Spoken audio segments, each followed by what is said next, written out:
Visiting a city for the first time and not sure what to do? A walking tour is a great place to start. Top Dog Tours is in Boston, Toronto, Philadelphia, and New York City. To book a walking tour, you can visit us at TopDogTours.com and be sure to check out our social media accounts for offers and discounts.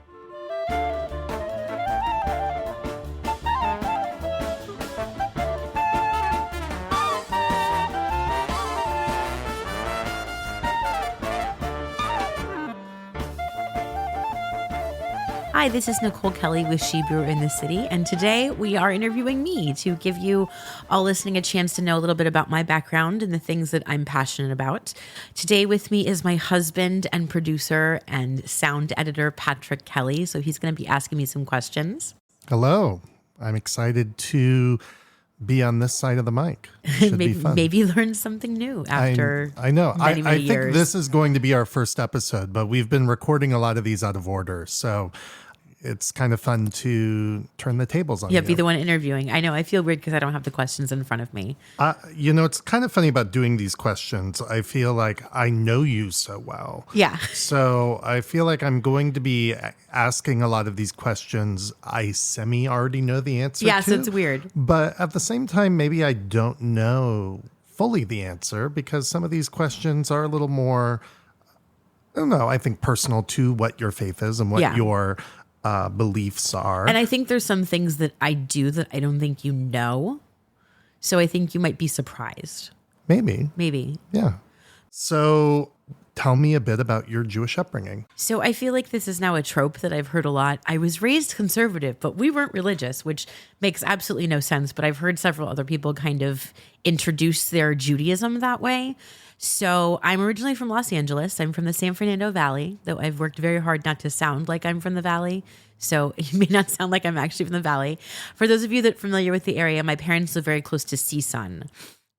So we were members of a conservative synagogue that my family had been in some capacity members of since the 1970s, so about 20 years or so.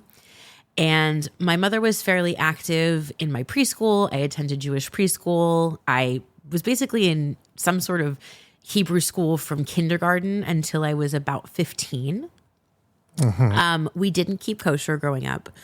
And my great aunt, who I'm sure will come up a lot when we're talking about kind of my family's history, was kind of the Jewish matriarch. And we spent a lot of holidays at her house. So a lot of my memories attached to Judaism during my childhood are related to her and my great uncle, who unfortunately has passed away. I'm still very close with my great aunt. So yeah, I wouldn't say that we were very religious growing up. We, celebrated kind of the main holidays at our house, like Hanukkah, and we would obviously do Passover and breaking fast and Rosh Hashanah dinner. But kind of though I don't consider them minor holidays now, like Sukkot, like we never celebrate Sukkot. We would go to like a Purim carnival, but I feel like I was probably the most religious person in my family, if that makes any sense. I was recently talking to my mother, and I don't remember this, but she said that she used to threaten that I couldn't go to Hebrew school if I misbehaved.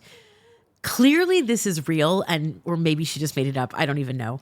But clearly I was religious to the point where I enjoyed going to Hebrew school, whereas my sister went to socialize. We joke a lot about how I went and learned and was, really believed everything, and my sister just wanted to hang out with her friends. I've said this to you before. I don't really think I came into interacted with people who weren't Jewish really until I started going to kindergarten, because that's when I left the Jewish preschool and went to secular school. So I feel like in my very, very formative years, most of the people I was coming into contact with were Jewish. So being Jewish was normal. And being from the San Fernando Valley, which is kind of like an enclave of Jews, I feel like being Jewish was normal even when I went to secular school. I would say, more than half of the kids at my day school were Jewish. So it wasn't like I was other than. I never really felt like being Jewish was something different. It was very normal. It was very accepted. I didn't really experience any anti-Semitism until I got into junior high. And even then it wasn't anything compared to what I feel like people are dealing with today. So I feel like it was like a pseudo-religious secular youth, if that makes any sense. Do you have a strong memory of when you were othered for the first time, where you felt like being Jewish meant you weren't part of the mainstream? I feel like There were kids that made comments about my nose, which is kind of, this was pre-nose job. I definitely had a nose job and I'm proud of it. Made comments about my nose where I felt like this was the first time I was kind of being told that I was different in some capacity. But I feel like outright anti-Semitism I didn't really experience until I was actually an adult.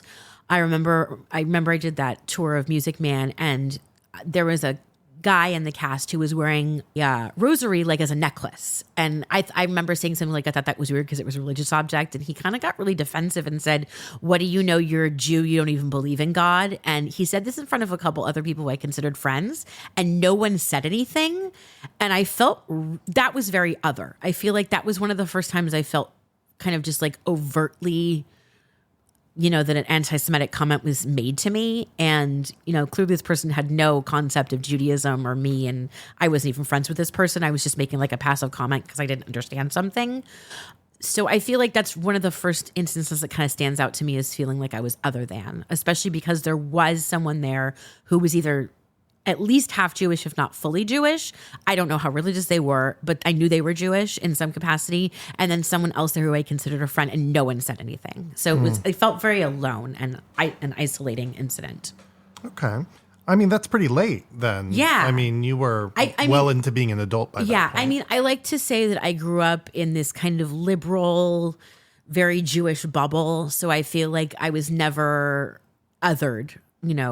I feel like that's definitely something that really started when I was an adult, and especially with, the onset of the internet and social media. I feel like I was much more exposed to anti-Semitism in general.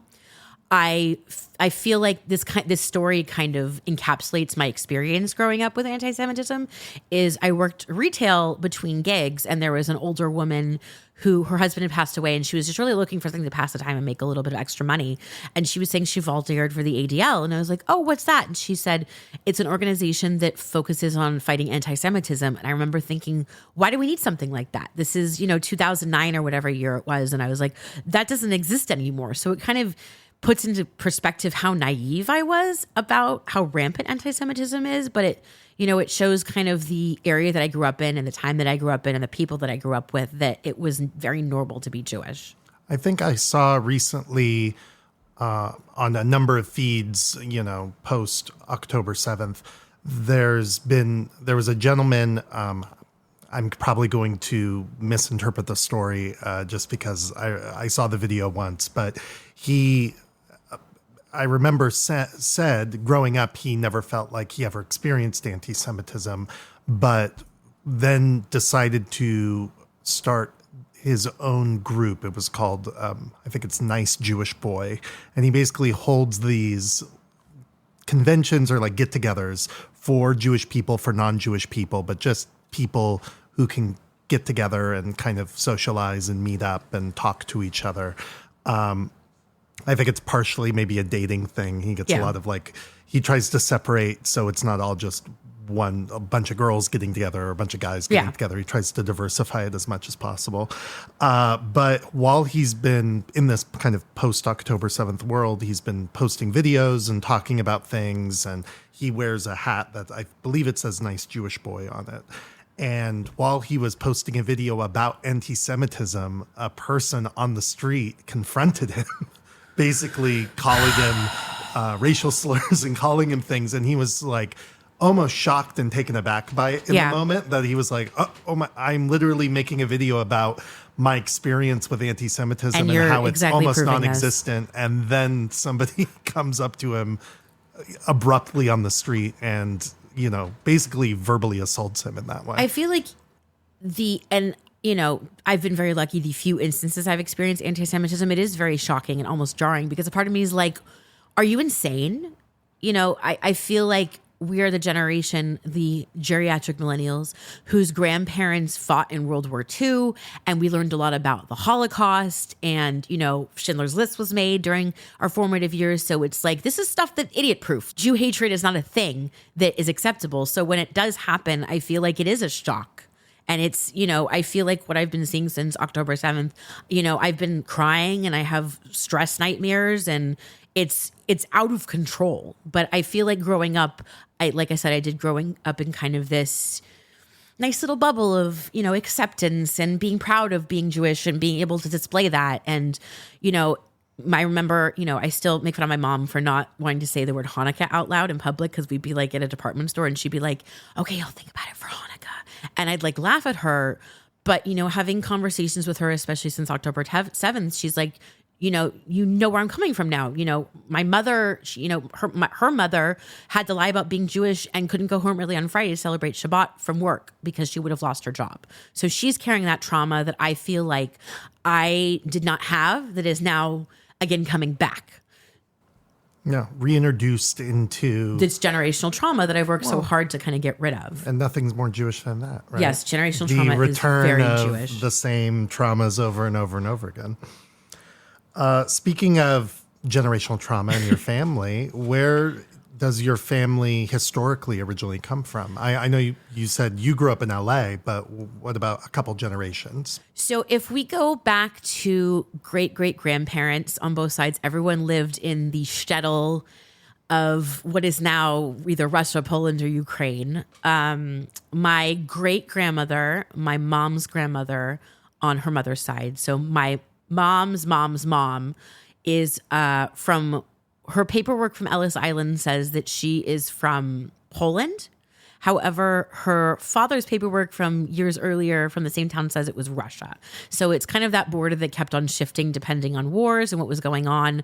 I don't know as much about my dad's family, though when we were at Auschwitz in the book of the people who were killed during the Holocaust, we did find my maiden name, which is not very common, and anyone who has it is related to me.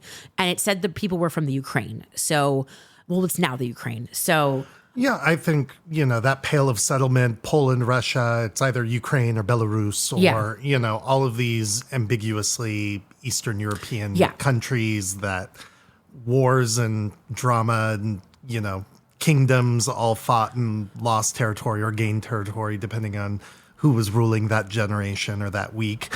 And the borders changed a lot. Yeah, I mean, it's hard to keep records, especially from a people where records were destroyed. Yeah.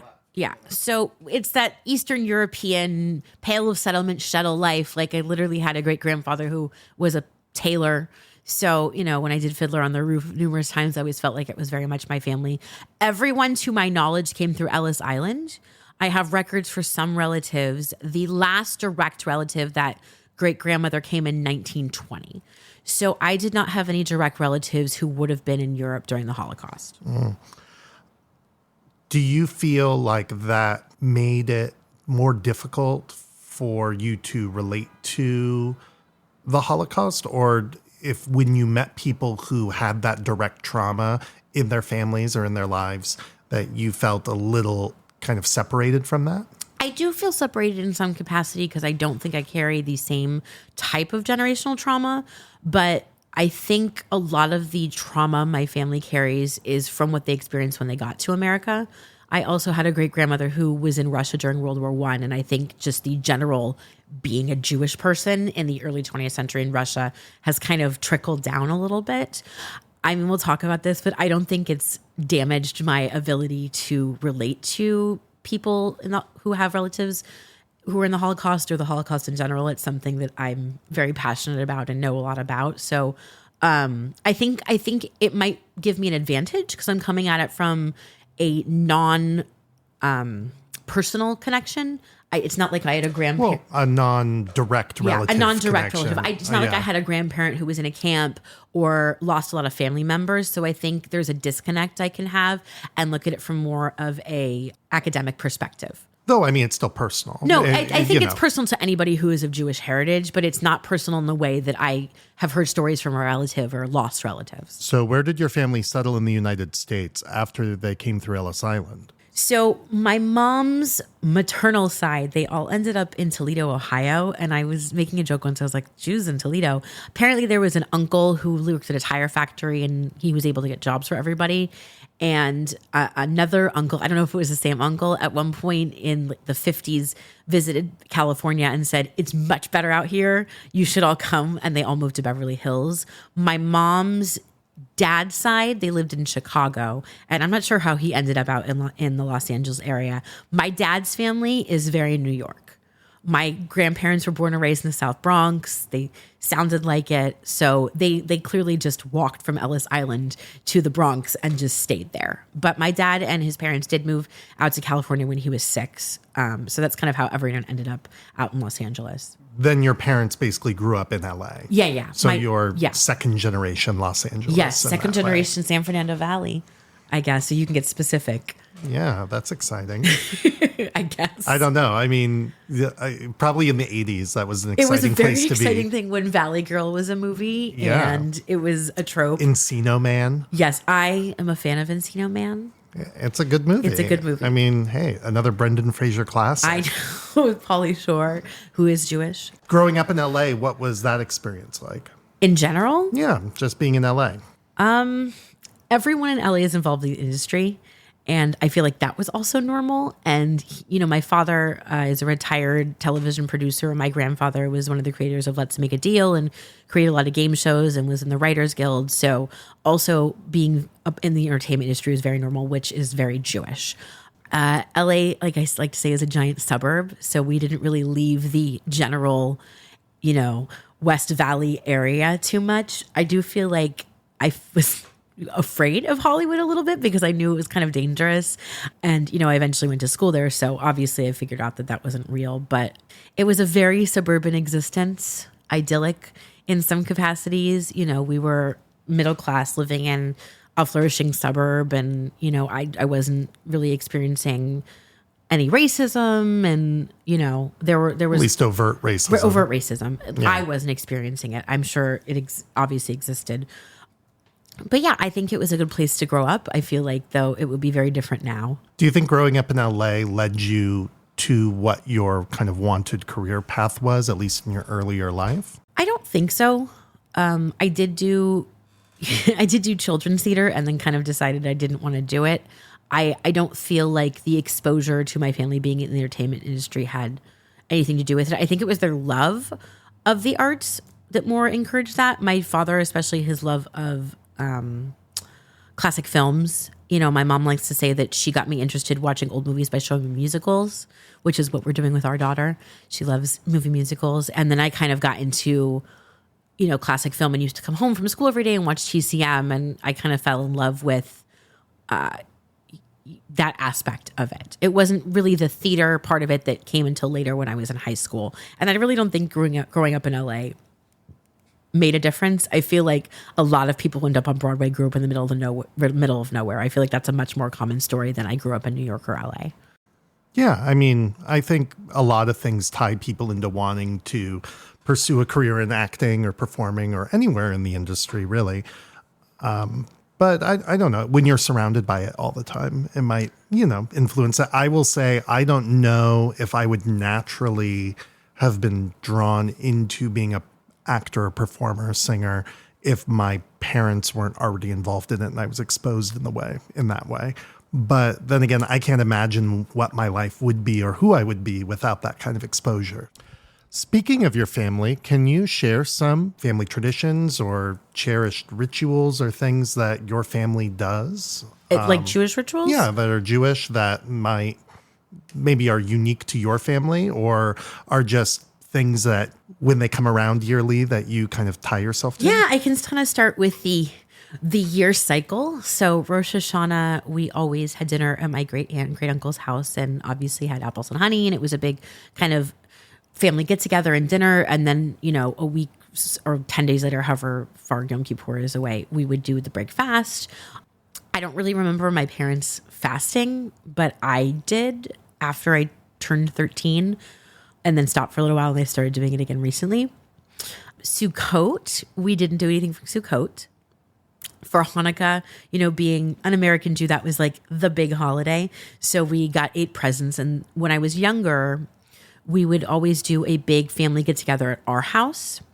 And then we would also do one at my great aunt's house. And then as time went on, it would just be at my great aunt's house where the family would get together. But every other night, we would get a present. And then when my sister and I got older, there would be a night where they'd take us to the mall and we got to pick out a present, which I thought was really cool.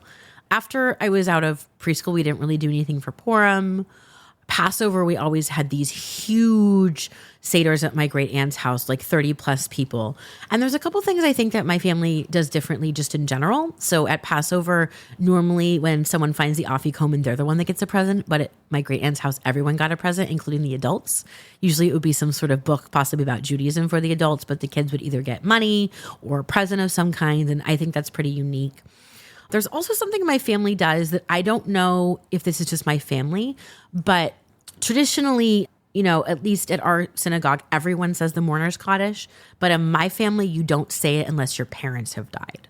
So I don't know if this is a conservative Jewish thing or just my family, but for me, even now, I don't say it, even though as a congregation, we're just to do it to support people who are observing, mourning, but I don't do it. And it's just a kind of, I think, a reminder to me a little bit about how lucky I am that my parents are still alive, because most of my friends have lost at least one parent.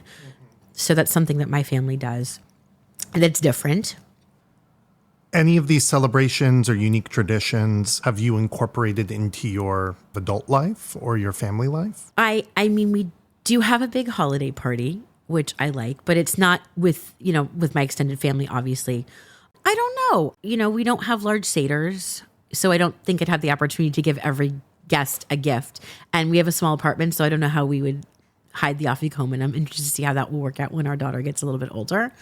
I think a lot of what I do and what we do is stuff that we've created.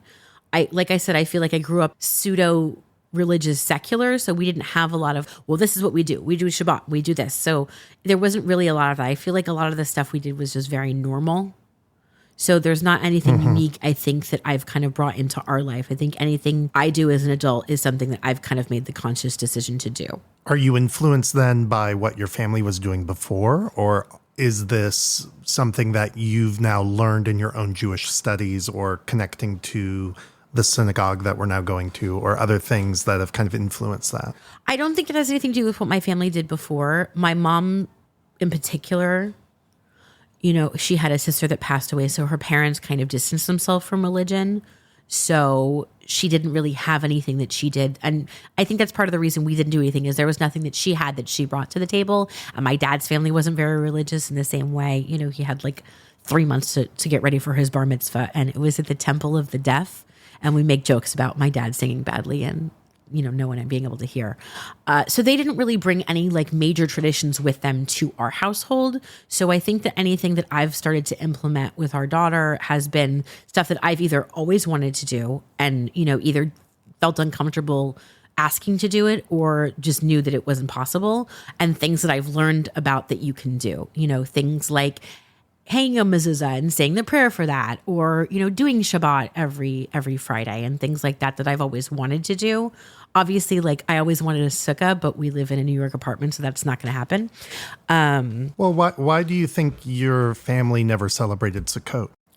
I don't know. I feel like, the holidays were a big deal and we went to synagogue, but I feel like it is a major holiday, but it wasn't treated like one in my family. I'm not sure why. Like something I really always want to do is, one of the things you can do is sleep outside under the sukkah. And I always wanted to do that, which, is about as much camping as I'll do. But it's something, we can't do. There's no room service in the sukkah. No room service in the sukkah. So I feel like that's just something, we can't do in this apartment, maybe someday if we ever move. Well, speaking of our child, how has your relationship with Judaism changed since having a child? I think it's completely changed. I think prior to her being born, I was interested in joining a synagogue and kind of finding my way back to Judaism. But since she's been born, I've been super active within the synagogue. From 3 months on, we were doing little kid classes, and they have a day school, and I knew I wanted to send her there because I feel like I wanted her to have a Jewish education. And a lot of Reform synagogues, it's once a week or, only a few hours a week. And I wanted it to be as thorough as the education that I had. And I thought that was the best way to do it.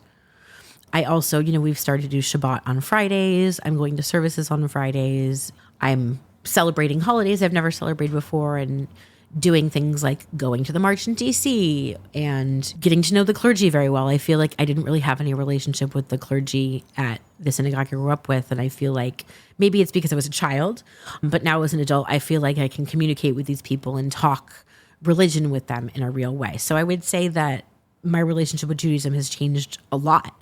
I don't think I'm necessarily more devout. Like, I still believe in God in the same way. That hasn't really changed, but I think my activeness has changed. I'm more actively a Jew. Well, what role does faith and spirituality play in your everyday life? And how do you want to instill those values in our child or any future children that we have? In my everyday life, I feel like recently I've thought so much about being Jewish, and my faith has become a big part of it, especially in the last 5 weeks. But I pray every night, and, I use it as kind of a meditative time to center myself and communicate with God and talk about the things I want and kind of go over the day a little bit. I think in addition to, personally speaking directly with God and praying, the idea of tikkun olam, which is healing the world, is very big at our synagogue. And, I volunteer with an organization called Days for Girls. We're going to be interviewing one of the heads of the New York chapter. I try to be active in the community in some capacity, and the idea of helping people out, mitzvah, the idea of even if it's just something small, like telling somebody they dropped something or holding an elevator or complimenting someone. I feel like every day I do a little bit to try to go out of my day to make someone's day better. And I think that kind of stems from the idea of healing the world, because even these small things that we can do can make a difference, because you don't really know what someone's going through during the day. And maybe you saying something nice to them makes that day better. And I feel like that kind of, again, goes back to my faith. But that's, again, something my mother taught me that I don't think was based in religion, like saying thank you and treating everybody the same, no matter if they were a janitor or a CEO. I feel like those are kind of Jewish values that she grew up with that maybe she didn't realize were related to Judaism. And that's definitely something I want to pass off to our daughter. We live in a city with so many different types of people, and it's so easy, especially when you're living in a neighborhood like the Upper West Side, to not notice people who are not in the same socioeconomic or religious group that you are. And I think it's so important to notice these people and their worth. So I want to pass on the idea that, you need, it's good to be a mensch, and someone even mentioned to us that she's already doing that. She's comforting her. She's 2 years old. She's comforting classmates who are upset that they're being dropped off at school. So she's already doing that on her own. She's very empathetic. But I feel like the idea of community service and giving back is something I want to instill in her. I also want to instill my love of Judaism and how joyous it is. I feel like a lot of Judaism and our history is very sad. It's holidays about people trying to kill us, and the Holocaust, obviously, and there's a lot of anti-Semitism, but there's a lot of things trending online right now about Jewish joy, and that's really what I want to pass on to her, is my love of Judaism, is my love of my heritage, is my love of my religion. How do you approach the concept of education within your family, or I guess our family? Like Jewish education? Well, yeah, how important is education to our family? I think, again, I had a conversation with my mother about this, because, as I said, her parents really distanced themselves from Judaism, and she didn't have any Jewish education. So she said it was very important to her that me and my sister had a Jewish education, because it's something she felt like she was a little bit deprived of, and she wanted us to know what we were praying about and about the holidays, and that was important. And I think that that's important in the same way for our daughter. I think that we've chosen to raise her as a Jew, and it's important that she knows what that means. I feel like there's a lot of people, not just Jews, who don't know enough about their culture. And I think it's important to know where you came from and who your people are. So I think education in general plays a big part in our household. I'm always reading and learning, and, part of our business is educating people. But I think when it comes to specifically Jewish education, it's very important to know your heritage. And I think that really learning about yourself includes learning about where you came from, not just from your family, but from your people. And her knowing about that is important. And the last thing I want is her to ask me, well, you had this education. Why did you deprive me of that education? So I want her to have the same type of Jewish education I did. Well, I don't even know if it's the same type. I think what she's going to be getting is a little more intense than what you got, or, any sort of religious education I got. I went to a lot of public schools, but I also was brought up in California, where the public school system, for the most part, throughout the whole state, is pretty solid. So Yeah. it's, it was more normal for kids in the West Coast, at least where I grew up, To go to public school. to go to a public school than to Yeah. a private school, where it's almost the opposite where we live now in New York. Yeah, private school is very much a thing, but the choice to send her to a Jewish private school, like I said, is because I want her to have that education. And also a part of it, like maybe part of me wished I did go to a Jewish day school. So this is just kind of me, I hate to say vicariously living through her, but providing her with the opportunities that, I wish I had because I was so interested in it. Maybe, I wish I would have had the opportunity to delve a little more into it when I was in elementary school. Speaking of your family and traditions and these things that are passed down, even just stories, what kind of lessons from your own family history have passed down to you that you've made you who you are? I think, as I said before, a big part of it is giving back and treating people humanely. I think that there's a lot of families, not just Jewish families, obviously all different types of people, that the children are not taught to treat people equally. And I feel like that's just something that my family has always done. My father's mother's best friend was a transgender woman, and they met in the 70s. And this is something that was not very common at the time and definitely looked down upon or even taboo. They used to have Black people over at the house for dinner in the 60s. They were very active politically. So treating people equally was very important in his family. And I think treating people nicely was very important in my mom's family, treating people, no matter where they came from or who they were, as equals. So I think those are things that have definitely been brought down to me. In your opinion, what do you think makes a strong and connected Jewish family, and what efforts do you make to foster these qualities within our family? A strong and connected Jewish family? Guilt. No, that's not just Jews. That's a lot of other cultures as well. I think a love of each other. We're looking at you Catholics. I know. You got that guilt too. I think a connection and love for each other and a respect for differences. My sister and I are very different people. And maybe the only thing that we have in common is the fact that we grew up together, but we respect each other and our different paths.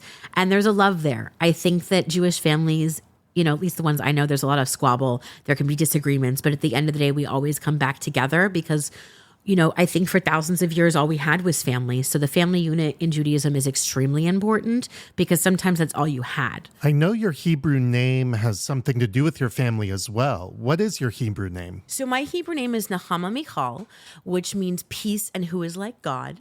It is after my mom's mother, Natalie, and Michal being like the female form of Michael, which was her father's middle name. And my English name is Nicole Marie, same thing, Natalie, and her father's middle name, Michael. Well, I know your family does like a thing about naming people after people. That's a really Ashkenazi thing. I know some Sephardic people will name after living people. I do know people who've done that. But in the Ashkenazi tradition, at least the people I know usually name after somebody who has passed away in a way to honor them. Like, for example, our daughter is Shara Bracha, and she's named after my grandmother and my great uncle. Which means something music, right? Shara is song and bracha right. is blessing. That's right. Blessed music. Yes. That's at least how it was sold to me. Yes, yeah. Blessed music. Yeah, that's good. And I picked it out when I was in the hospital at 31 weeks with her because I was by myself for like long periods of time because this was in the middle of COVID and you were like limited as to the amount of time you could be there. Yes, and you were held there for a while because of blood pressure. Yeah, I was there for 3 days. So I was literally Googling Hebrew names while I was in the hospital, and that's when I picked it out. Yeah, we picked her, I guess, English name pretty early on. Even I think before she was conceived. We picked out her English name before we got married. Yeah, I mean, we've had had it kind of, granted, we didn't tell anybody, but it was just kind of in our... Yeah, it was in our radar. Yeah. But her Hebrew name I picked out, and we, kind of going back to, something we done with her is we had a very big baby naming for her. So our daughter was born in May of 2021, kind of, and still in the height of COVID. So, we were far away from my family and we wanted to do a naming. So the January after she was born, we had a ridiculously large party at a restaurant for basically everyone we knew in Los Angeles, and had a cantor do the naming, and we zoomed people in from New York, and it was a really beautiful ceremony. Yeah, it was nice. Yeah, David, who was one of her godparents who has since passed away, gave a really beautiful speech, and I have that video on my phone. Mm-hmm. Yeah, and we got to because girls don't go through a bris. Yeah, there's no ritual aspect to a girl's naming. So the cantor had suggested a foot washing, because when Sarah welcomes in the strangers, she washes their feet. So it's something that a lot of families have started to do when they have a female naming. We did a ceremonial washing of her feet to welcome her into our family, which was cool. Yeah. And then we passed her along. Yes, we passed her around with everybody, and she was wrapped in a blanket that my grandmother, who I never got to meet, made. Mm-hmm. Which, is kind of like a thing that's, been a tradition with us. Like my grandfather's tallest was in our chuppah. I think, kind of going back to the question you asked earlier, a lot of what my family does is passing down ritual objects and saving things like that. We have a lot of items. So to get away from the family a little bit, what are you passionate about? Like, what makes you want to wake up and do things in the morning? I'm very passionate about our daughter. I feel like I never wanted to be one of those people who was like, I'm a mother, and that's my whole, personality. But it has become a big part of it. I think partly because I've become active with her at the synagogue. So I'm known as her mother, and we're together. I'm very passionate about Holocaust education and history. And this is something I've been passionate about since I was a small child. My mother and father don't remember this, but there was an instance, I must have been like 10 or 11, and we were at Barnes & Noble, and I was, of course, looking at the adult nonfiction section, the history section, and I was like, oh, I want this book, and it was about the Holocaust, and my mother said, why don't you get something a little bit happier, like about the Civil War, which is not a happy thing either, but maybe to her, it was less traumatic for an 11-year-old. But it's always been kind of something I've been interested in. I, read The Diary of Anne Frank when I probably was a little too young to read it. Were you younger than Anne? Yes. I was younger than she was when she wrote it. I don't know. Is that like the metric? Like, you probably shouldn't read that book if you're younger than the author? I don't know if that should be the metric. I think that I was maybe a little too young to understand the history of what was happening. I wasn't really versed in the history and what she was talking about. And I think that would have brought something extra to the experience. But I don't think I was too young to... Well, how old were you? I think I was 11. Oh, well, maybe 10 that's or 11. Not too off. I mean, she was, 13, she was 14 She was 13 when she got got her diary, I believe. I was maybe 10 or 11 when I read it. And it was like a huge discussion about whether or not I would be able to. And looking back on it, I feel like there's nothing necessarily inappropriate in it, but maybe people thought that I would be scared with what she was talking about. So Holocaust education is something I'm very passionate about now, especially with this resurgence of extreme anti-Semitism and people throwing around words like genocide. I think it's super important. I think as there really aren't a lot of survivors left who were in the camps to speak about their experience, it's very important to kind of pick up the mantle of that and continue their stories. It's important to talk about why it happened and the steps leading up to it, because I think a lot of people, know the final event, but they don't know what decades of leading up to that was to recognize the signs of that happening again. So I think that's super important. Other than Holocaust education, which I feel like it honestly comes up almost every day in conversation, is, with us. With us, at least. No, I will say this. I think what makes something like the Holocaust such a rich thing to study, even academically, is there are 6 million stories built into it. That it's not just... there was one experience that every person who went through that experience experienced. Absolutely. There are 6 million individual experiences for every victim of who went through it. I talked to a woman yesterday whose father was a Holocaust survivor, and his family basically hid out in forests and hid in haystacks, and he was 4, and talking about their family basically just surviving fairly And then, I've talked to people who were in camps. My third grade Hebrew school teacher was in Auschwitz and dug the grave for her parents. And there's this really great Instagram account. It's a little dark, which, is on par for me. It's called Angels of the Holocaust. And this person isn't Jewish. And I would love to talk to them about how they do their research. But every day they feature a different child who was killed in the Holocaust. They show pictures and tell a little bit about their life and their parents maybe, or any siblings they had. So it just really drives home to me. And I see, look at this every day, that these were real people and they all had different stories, and you can't clump them together.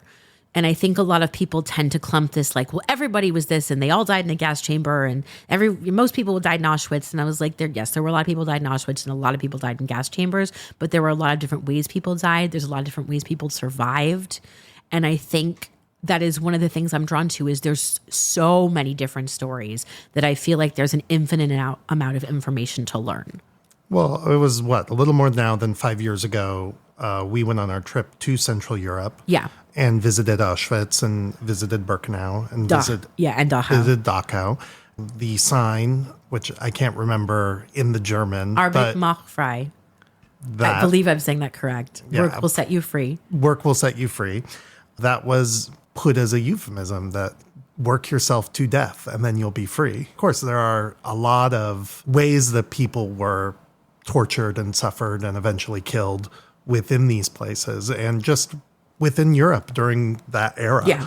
Right? Yeah. So, but I do think it makes it a fascinating subject and something that you can find parallels in all throughout human history, from the ancients through the Middle Ages, through, mid-American century history to, all the way till today. I think what makes it so fascinating is it's modern. Poland was invaded the same year that Gone with the Wind came out. And Wizard of Oz. Yeah. So that happened that same year. It was in 1939. So it is a long time ago, but it's what we consider very modern. So, I had this memory of reading a book. I believe it was very much like this woman's father also hid in haystacks. And I remember at one point at the end of a chapter, it said, and the year was 1943. I had literally forgotten it was the 1940s because of the way she was talking about it. It sounded almost medieval. Because, so I'm also fascinated with the idea that in literally modern times this happened. That's pretty recent compared to crazy. A lot of other histories. Yeah, it's pretty crazy. Yeah. Other things I'm passionate about. Other things. Other things I'm passionate about. I am passionate about dogs. We have a menagerie of dogs in this house. Yes, and Nicole is a collector. I'm a collector. And, even today we were walking down the street and there was this beautiful Great Dane. And I was like, look at that dog. I'm passionate about dogs. We've done fundraisers, our company's done fundraisers for dog rescues. I'm a big supporter of animal rescue. I follow a lot of them on Instagram when I've donated money, to different rescues. I think rescue is so important. I'm passionate about other histories I'm passionate about. I'm a huge Anglophile. We went to England for the Jubilee. We went to London for the Jubilee. I dragged my then 1-year-old and my I am not as much of an Anglophile, so it was quite the experience to be around joyous, royal-loving Brits, as carriages that you can't see anybody pass by. I know, but we were there, though. We were there. And the British people on my tours are always so impressed that we went. And they kind of roll their eyes like, I wouldn't want to go. So I'm a huge Anglophile. I love British history. I went through a huge kind of Tudor obsessive period when I was 14. I love the crown. Is that your Roman Empire? It is my Roman Empire. Yeah.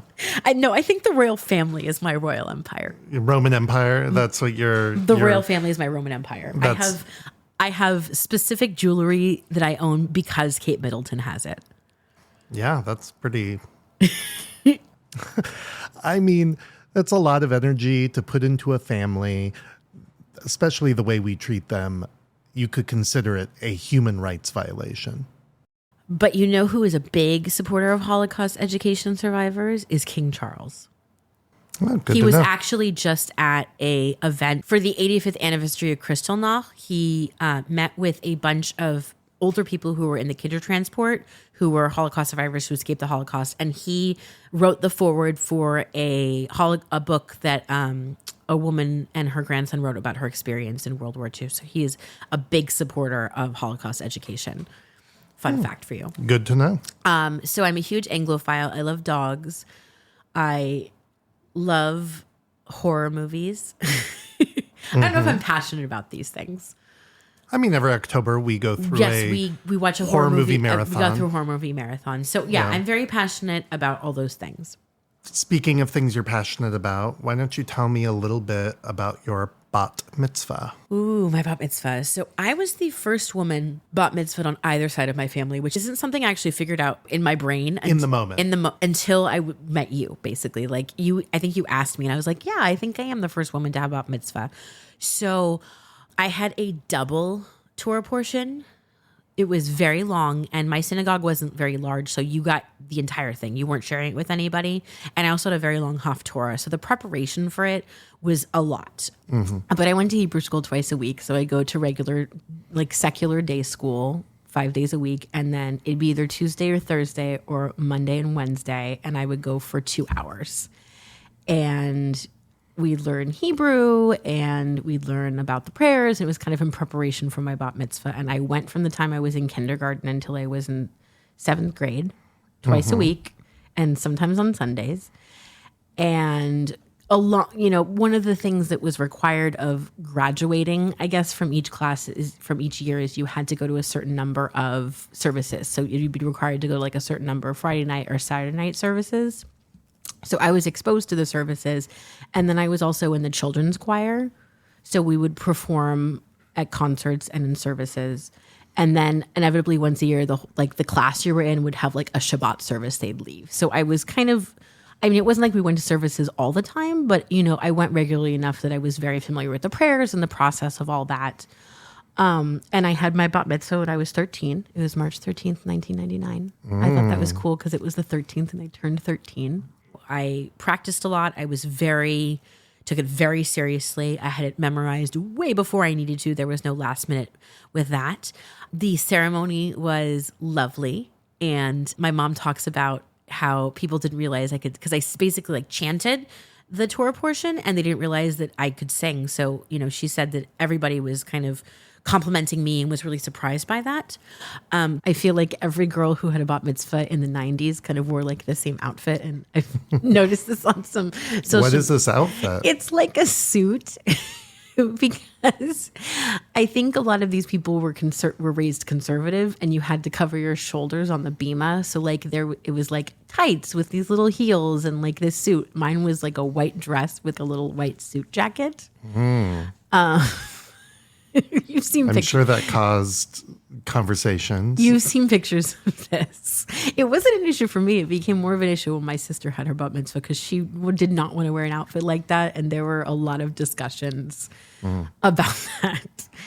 But of course, the party is the most important part as well to any 13-year-old. Well, before we talk about the party, do you remember any of your portion? No.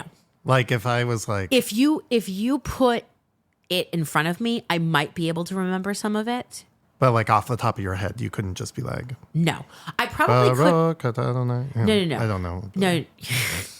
No. I feel like they all start like that. So. They all...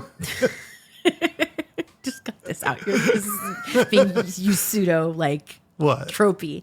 I don't remember it, but I think if you put it in front of me, I could probably relearn it. But there was a good portion of time where I still remembered it, probably at least 2 years after. Look, the only thing I can compare it to is in 8th grade, I had to memorize... It's not the same thing. ...a timeline for my 8th grade American history class, which I can basically still recite from memory. How long was that timeline? It was long. I mean, how long did it take to recite the timeline? Like 40 minutes. Because if you did the entire thing, which we had to do by the end of the class, it was like everybody was broken into... It took 40 minutes for you to recite this timeline. You had to write it down. No, that's fully. not the same thing. No, I'm just saying you had to write it down fully. And then over about a 2-week period, and there were about maybe 28, 30 kids in the class, he would have us come in sections, and then we would have to, and as the other kids like waited outside, he would have us like recite certain sections, but we didn't know what section we were It's not the getting. same so thing. You had to know the whole I thing. get what you're saying, but it's not the same thing because the tour portion was about 10 minutes, which is extremely long for a tour portion. The Hof tour was a little bit shorter. So it would be like trying to remember 20 minutes of just straight monologue in another language while singing. Yeah, it's like doing an aria, like an operatic aria. Yeah. So it's something you need to keep up with. But I think that it's something that I could definitely relearn. It would probably be in the back of my head somewhere. It's like riding a bike. Like you'd see it and be like, yeah. I do the trill there. I do remember going to other bar mitzvahs and being upset at how short their portions were and kind of being like, well, that's ridiculous. Okay, so now on to the most important part of the whole experience. Yes. The party. Yes, Which the party. I've learned is not just, it's not like wedding where weddings can just be themed wedding. No, it Though is. I guess some people just theme their bat mitzvah. Yes, we have talked to some people who they were like, there was no theme. But mine was themed the 1950s. And it had been something I had chosen many years before because K Earth 101 played a lot of 50s music. And now they play the early 2000s. Please don't say that.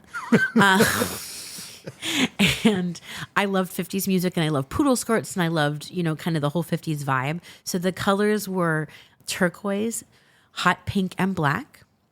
And there was a checkerboard dance floor. And we had the same DJ company that did our wedding, did my bat mitzvah. And the mother of the owner was my great aunt's friend. So people who went to the synagogue. I feel like the 90s, every 1.5 to 2 years, went through every popular decade of the 20th century. Yeah. Like became suddenly popular again all of a sudden. Like I remember like flappers were really popular at one point, and then it was like swing dance, and then swing dance was very big in 1999 and 2000. Yeah. So that was something that was also kind of a little bit at my bat mitzvah, but it wasn't really the 1950s. And each table was named after a 1950s song, and there were like these plastic like records, and the name of the song was written on it, and there were balloons, and everybody's party favor was this. It was a cup, like a tumbler, like a glass tumbler that had Elvis on it that my mom had gotten at a gift show. And she filled it with malt balls and then put like this mesh on top of it and made it look like a sundae, like put a straw in it. She's very crafty. Your mom is very crafty. She's very good at that kind of stuff. I think that's my first memory of your mom was when I went over to your house the first time she was making things for you because your sister was in the band. Making as the a wands. dancer. Was she making wands? She was making stuff, and I was just like, there's a lot of crafty stuff. Yeah, my mom's really good at that. So she made those favors. And I remember there was like an Elvis Barbie doll next to them that I think is still in the house somewhere. And we also... we also got a picture taken of me dressed like a car hop and turned it into a cardboard cutout, which is still in my room. I might post a picture of that on my Instagram if you're curious as to what that looks like. You can see a very, very thin 13-year-old Nicole dressed as a car hop. So the party was during the day. So my parents got a van that took all the kids from the synagogue to the venue, which was the country club my parents were members of. And that was really cool. I thought that was really cool. And my dress was this turquoise. It wasn't a poodle skirt, but it poofed out like a poodle skirt. And it had, I think, a Scotty on it instead of a poodle. And my mom's best friend, Gail, made it because she sews. And I loved that dress. I wore it for Halloween, I think, that year as well. So it was a very 50s year. It was a very 50s year. I enjoyed it. I feel like, though, this has kind of occurred with other events in my life, like prom or graduation. I remember we were cleaning up as we were leaving, and I'm like, that's it? I was like, that's it? I was like, I've been studying for this my entire life. I've been playing this party for a year with my mom, and that's it. Well, what's weird is my bat mitzvah was in March, and Hebrew school graduation was until June. So it's kind of like this weird, like, I had my bat mitzvah, but I'm still going to Hebrew school type thing. I will say, and I've never told you this, I have stress dreams about not being eligible to graduate from Hebrew school. Wow. I am going to be 38 years old, and I still have like dreams that I have not done the coursework to graduate from Hebrew school. So I don't know. We can unpack that at a different time. Do people get like Hebrew school senioritis, basically? I kind of, but I have... Like if you bar bat mitzvah early, and you have to continue through the rest of the year, you're like, well, I already did it. Yeah, that's kind of how I felt for a few months. I was kind of like, well, but I still weirdly dreams about not being eligible to graduate, which I have a diploma and there was a ceremony, so I definitely did. It's kind of like how you have those high school stress dreams, even though you're in your 30s. Yeah, I sometimes still have them where I have to go back to school and I'm like, oh my God, I'm naked and I have to take this class to graduate. Mine is I'm always a science credit short of being able to graduate high school. Well, do you have like a distinct memory of joy at your bat mitzvah party? Yes. There was this, like a mix or mashup of 1950 songs that was like after my grand entrance. I just remember dancing and having like a really great time. And I remember my favorite song at the time was Pretty Fly for a White Guy. I'm dating myself. All the uno, dos, tres, cuatro, cinco, seis. Yes, yeah. I remember dancing to that and just being excited to dance to my favorite Offspring song at my bat mitzvah. I mean, Americana was a very influential album. Oh, and another thing, because it was a daytime, we weren't religious, but because it was a daytime party on Saturday, we couldn't do a candle lighting. For those of you that don't know what this is, basically there are candles and you call people up who are important to you, like your relatives or your friends, and they light a candle with you, and there's supposed to be 13 candles, but we couldn't light flames because it was still Shabbat.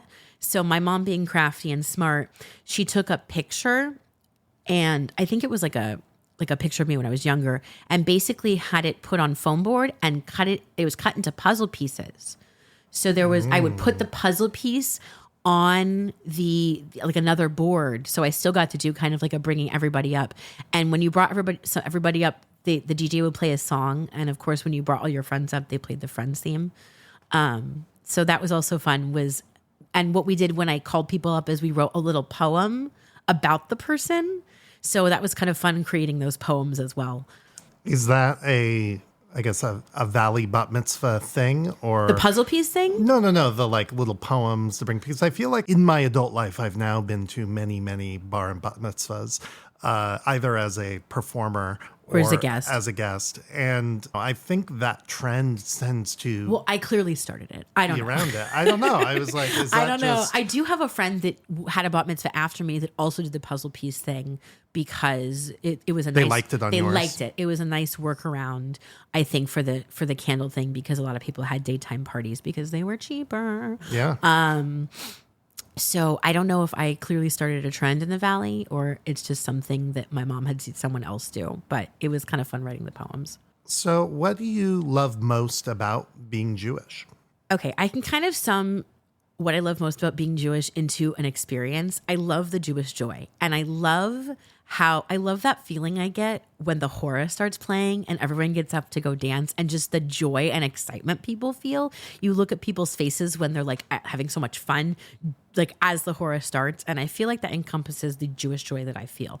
I love the musical aspect of Judaism. I think it's one of the things that kind of got me interested in music and performing is temple and exposure to that. And I think I talk about being in the children's choir in the other thing. But I love the community feeling. I love that, I went to this march, yesterday. I didn't know anybody on the bus I was with. And I spent the entire day with this woman I never met before. And we connected and, we kind of took care of each other. And I love that regardless of where you are, you can relate to people on a certain level because of a shared experience in being Jewish. Knowing that, what inspired you to start this podcast? In my journey to being more observant and being more involved with the synagogue as an adult, I was trying to, figure out what I wanted to do, where I fit in all this. What does being Jewish mean to me? So, as any good person in 2023 does, I turned to social media and the internet and was looking for maybe influencers or podcasts that would, give me some insight on what it's like to be a modern Jewish woman living in a major city in 2023. Who's a mother. And it kind of fell into two categories. There are people who are more like lifestyle. So they're, showing cool fashion and going to parties, and they're very pretty, and they're like also Jewish. And, there's an aspect of that. And there were some people who are, mothers who were kind of doing things like this. I would decorate for the holidays, but, that wasn't really what I was looking for.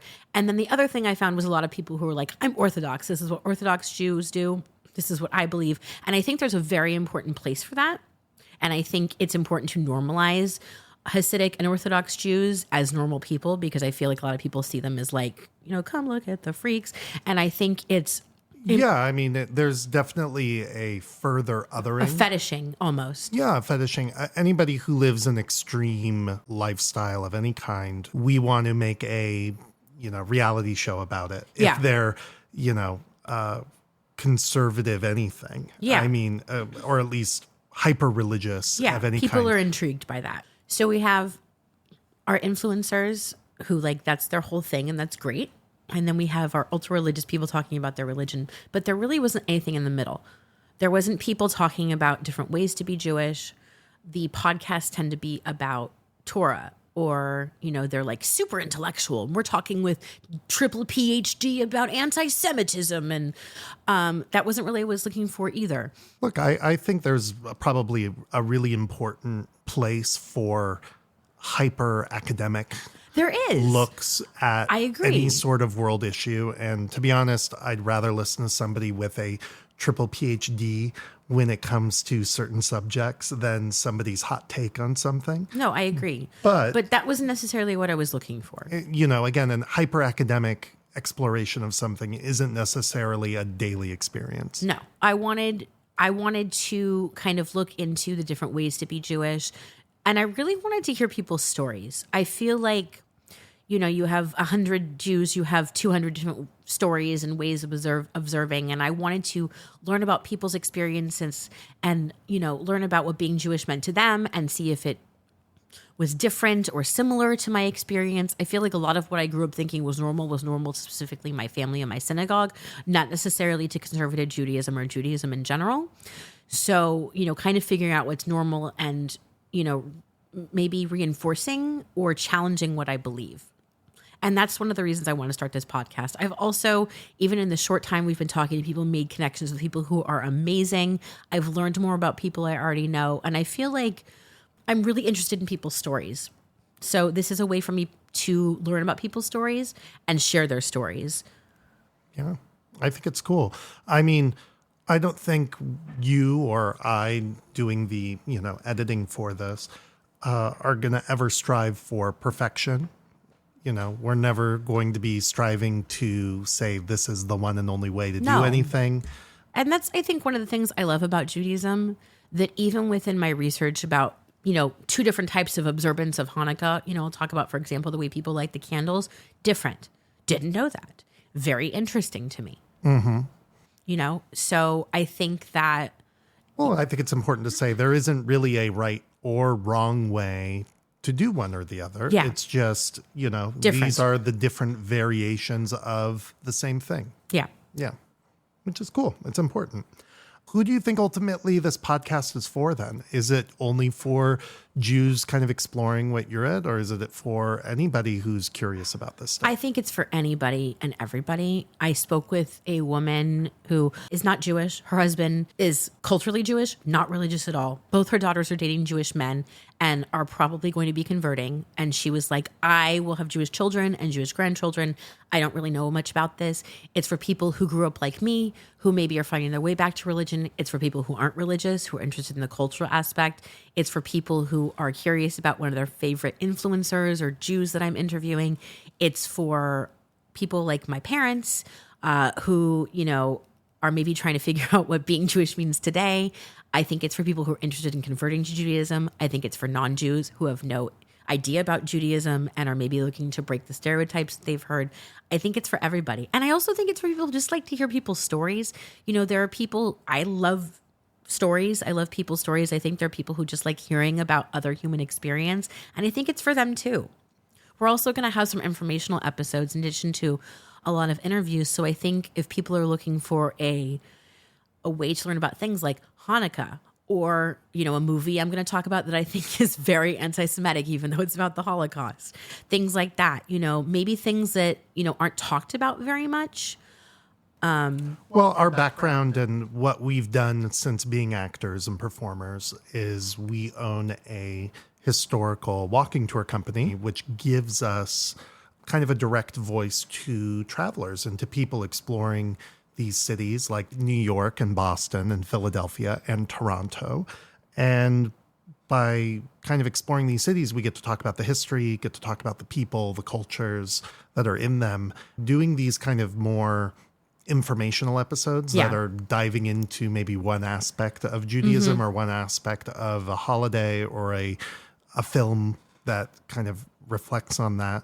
What we do on our daily basis, on our bread and butter. That's kind of what we constantly, I mean, we've learned how to now research a lot of this history, a lot of this stuff in a really short amount of time so we can pump it out to the masses as, you know, as succinctly and interestingly as possible. Yeah. So I definitely think there's episodes that will be able to do that as well. So it's going to be a mix of informational episodes and just interview episodes as well.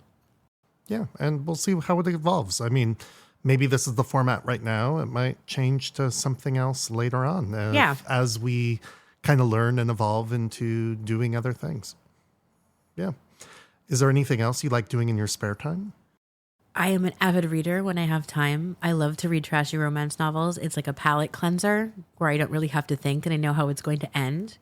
I like reading. I read a lot of nonfiction. I feel like there was an entire year where all I read was books on Ellis Island that my brain kind of exploded a little bit. I read a lot of nonfiction about New York. I read a lot of nonfiction about the Holocaust and World War II. I read a lot of nonfiction about the UK history. I watch historical dramas where nothing happens, as you like to say. I think it's because they cross the street. I know. I think it's because I have anxiety and I feel like it makes me feel better. These are like sometimes low stakes problems that might have been big problems in, 1915, but like now it's not that big of a deal. So it makes me feel kind of calm. And even sometimes like rewatching those things, which I've read is something that people with anxiety do a lot, is they'll reread or rewatch things. What else? I've heard that's like an ADHD it is. And thing. Yeah, where, and anxiety. You recommend a show to somebody and they're like, I don't have time for that. But then they'll binge watch something they've already seen before. But when they say they don't have time for it, it means I don't have time to like pay attention to it. And like mentally digest it. Yeah. I will rewatch a lot of stuff. So I watch a lot of historical dramas. We travel a lot when we have the time. I love to travel. We take a ridiculous amount of tours when we travel, not only because it's what we do, but because I truly do think it's one of the best ways to learn a city. I'm sure there are people who travel to New York yearly that see more theater than we do in like a week. I don't know. We go to theater. When we have time, we go to theater. I like going and seeing shows. It's just hard. I feel like when we first moved to New York, I was like, I'm going to see all the Broadway shows. And then we were poor. And then when we weren't poor, I'm like, I don't have time. And, it becomes a huge event. So I think when there's something I'm excited to see, we go see it. I think the problem with living in New York with Broadway right next door is we always think Broadway's going to be right there. next door. Yeah. So there's shows that I wanted to see that closed. And I'm like, oh, well, guess that's not happening. Whereas like when I used to visit, I'm like, I'm going to see these shows, buy tickets ahead of time. It's going to be a big deal. Yes, I have some of them as guests where they'll see a show pretty much every night. And I'm like, oh, I heard that was good. It's been around for 3 years, but I haven't seen it. That sort of thing. So since it's the first episode, this actually our first exposure to this, though this kind of came about by Nicole and I talking about how these shows and these episodes would operate. And we just thought it would be fun with the interview episodes. Do a little return to something I grew up with, and I know Nicole used to watch when she was younger, of The Actors Studio, starring James Lipton. If you ever watched The Actors Studio, James used to end most of his episodes, or it was a big core part of it, with a series of questions. And they were always the same questions. Or a director. They were always the same questions. And these questions usually gave you some insight just on the human and the person and kind of what was important to them. So we've created a bit of a ripoff version of it. Jewish Actors Studio questions. The Jewish version of the Actors Studio questions. Our first question is, what is your favorite Yiddish word? Schmuck. And I probably use it at least once a day.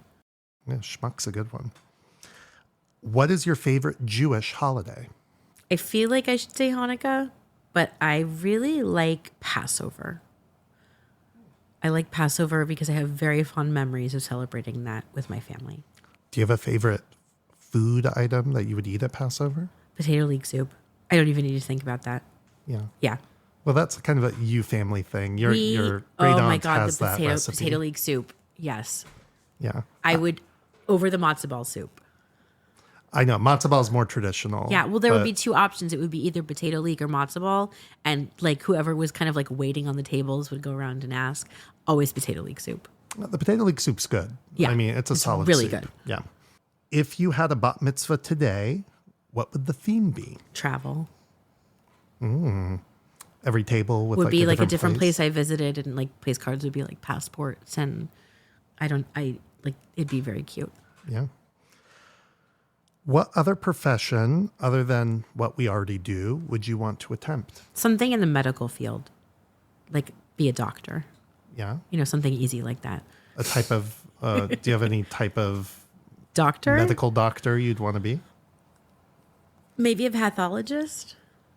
Okay. So like Dr. House. And you'd be like going in and be like, you have this. Yeah. Give me your Vicodin.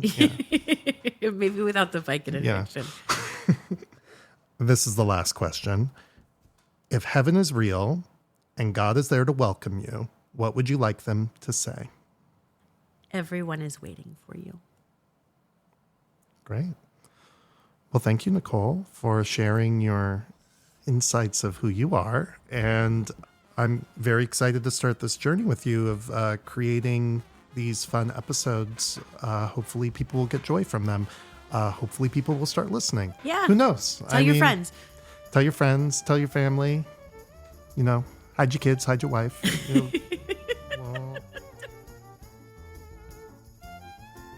Liked what you just heard? Subscribe, and you can make sure that you don't miss any of our episodes. You can check out our Patreon, where you'll have access to special episodes and offers. And I'm also on Instagram at SheBrewInTheCity if you want to follow along with my everyday life.